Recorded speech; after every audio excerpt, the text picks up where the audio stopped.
Hello friend, नमस्ते। आप सभी का स्वागत है UPSC with Mahendra Rathore YouTube channel पर।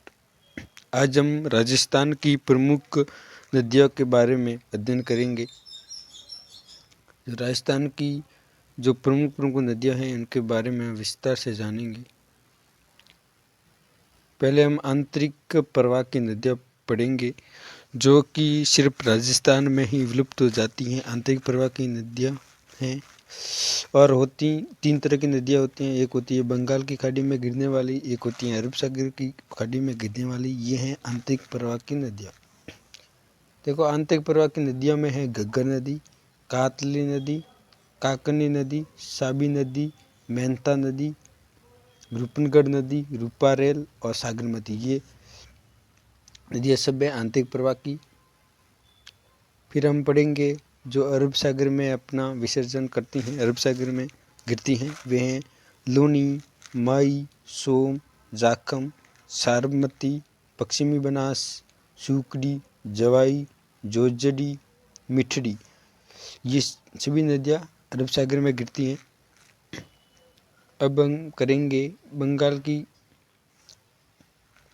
खाड़ी में गिरती हैं नदियाँ, उनके बारे में पढ़ेंगे। जैसे कि संबल, बनास, कोठारी, काली सिंध, बाणगंगा, पार्वती, परवन, बामनी, साखन, गंभीरी, कुन्नू, मेज, मांची, खारी। ये सभी नदियाँ बंगाल की खाड़ी में गिरती हैं। और अब हम नदियों का क्रम पढ़ेंगे और अपवा क्षेत्र तथा उसका कुल अपवा क्षेत्र में कितना प्रतिशत भाग है वो पढ़ेंगे। देखो, पहला है संदल नदी क्रम जो कि 72,032 वर्ग किलोमीटर है। चंबल नदी का अपवा क्षेत्र कितना है? 72,032 वर्ग किलोमीटर, जो कि 20.90% कुल अपवा क्षेत्र का 20.90% है। फिर लूनी नदी का अपवा क्रम 34,867 वर्ग किलोमीटर, जो कि 10.40% है कुल अपवा क्षेत्र का। फिर मई नदी का अपवा क्षेत्र है 16,551 वर्ग किलोमीटर, जो कि 4.80% कुल अपवा क्षेत्र का है।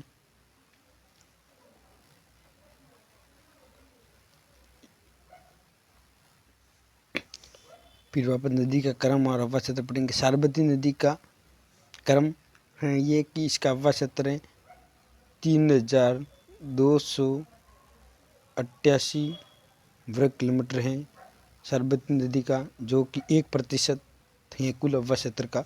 फिर बनास नदी का अपवा क्षेत्र है 2,837 वर्ग किलोमीटर, जो कि 0.90% है। आंतरिक अपवा पूरा आंतरिक अपवा क्षेत्र हैं जो कि है 3,85,587 वर्ग किलोमीटर, जो कि 60.0% है कुल अपवा क्षेत्र का। और गंगा यमुना नदी का अपवा क्षेत्र है 5,126 वर्ग किलोमीटर राजस्थान में, जो कि 1.50% है कुल अपवा क्षेत्र का। अब हम पढ़ेंगे जो कि बंगाल की खाड़ी में गिरती हैं, इस नदियों के बारे में विस्तार से अध्ययन करेंगे। ये नदियाँ सामान्यतः अरावली पर्वतमाला माला के दक्षिणी पूर्व में बहती हुई अपना जल बंगाल की खाड़ी में ले जाती हैं। और बंगाल की खाड़ी की प्रवाह की मुख्य नदियाँ संबल, बनास, कोठारी, बैन, काली सिंधी, पार्वती, बाणगंगा, मानती, गंभीरी आदि हैं।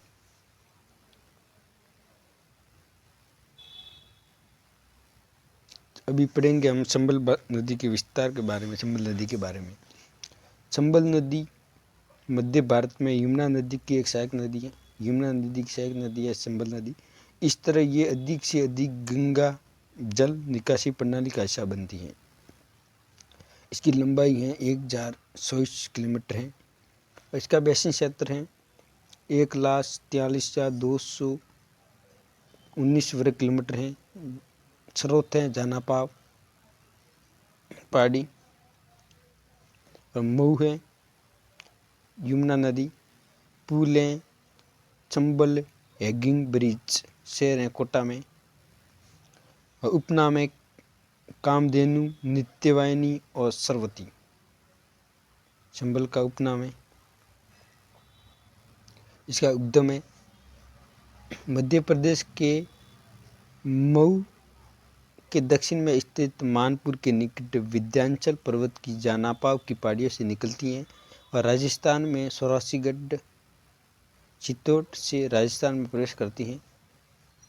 राजस्थान में बहने के बाद ये आगरा उत्तर प्रदेश के ईटानगर के पास मुरादगंज स्थान पर यमुना नदी में मिल जाती है।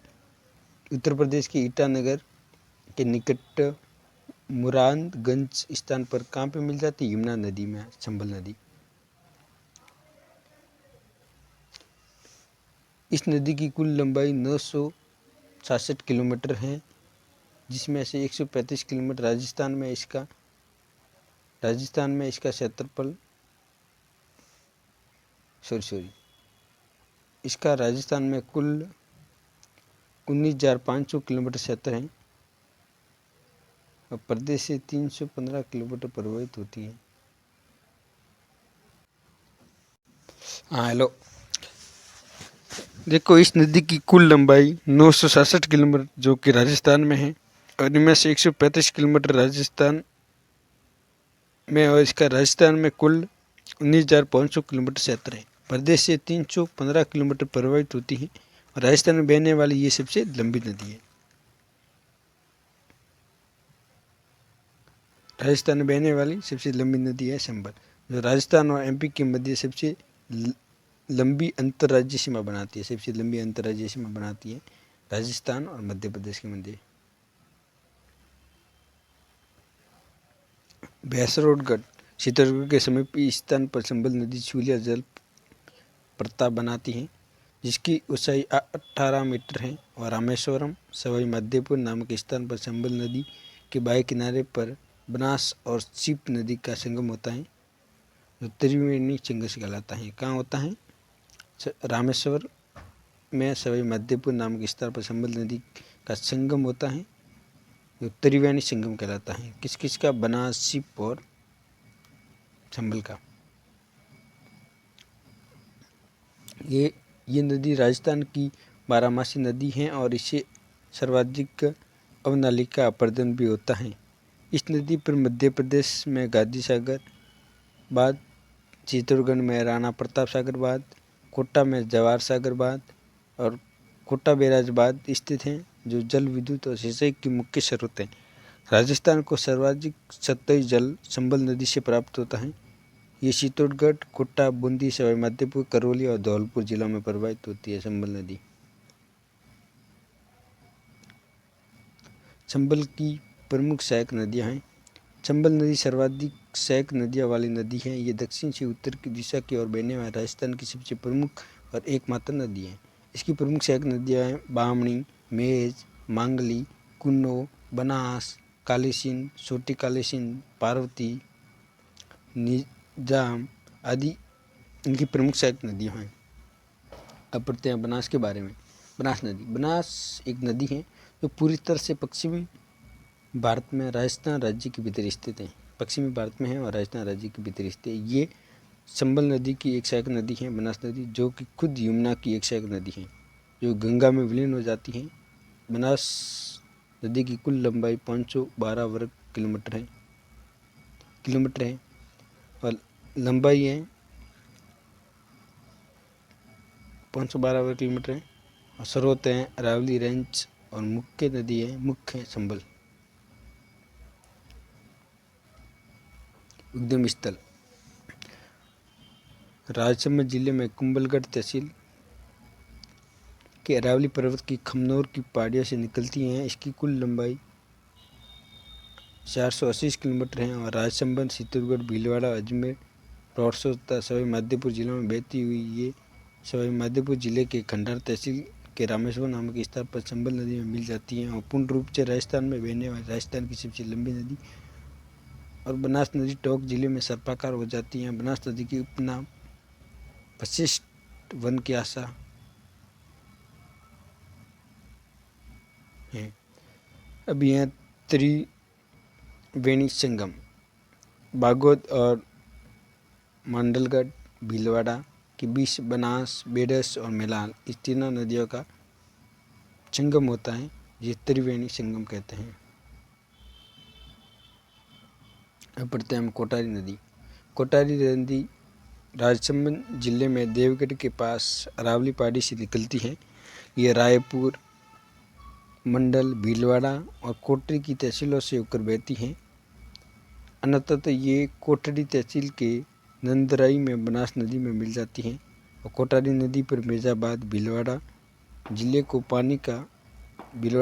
पीने का पानी प्रदान करती हैं। कोटारी नदी उद्गम स्थल है दिवेर की पहाड़ी राजसमंद में इसका उद्गम स्थल है कोटारी नदी का। और इस नदी का समापन भीलवाड़ा जिले में बनास नदी में मिल जाने से होता है कोटारी नदी का। इस नदी पर मेजाबाद बनाकर भीलवाड़ा जिले को पेयजल समस्या का समाधान करने का प्रयास किया जा रहा है। कोटारी नदी पर जो कि एक मेजाबाद बनाया जा रहा है, जो कि भीलवाड़ा में पेयजल जल की समस्या है, इसका समाधान किया जा रहा है। बेडस नदी उद्गम स्थल है गोकुंदा की पहाड़ियाँ उदयपुर में। कहाँ है गोकुंदा की पहाड़ियाँ उदयपुर में। अपने उद्गम स्थल से उदयसागर झील तक ये नदी आयर नदी के उपनाम से जानी जाती है। एक आयर सभ्यता भी है आयर नदी के किनारे। उदयपुर शहर में ये उदयसागर झील में गिर जाती हैं। उदयसागर से निकलने के बाद ये बेडस नदी के नाम से जानी जाती हैं और ये नदी भीलवाड़ा में बहने के बाद मांडरगढ़ के निकट बिगोद नामक स्थान पर बनास में मिल जाती है। बेडस नदी के किनारे प्राचीन 8 ताबूर युगीन सभ्यता मिली।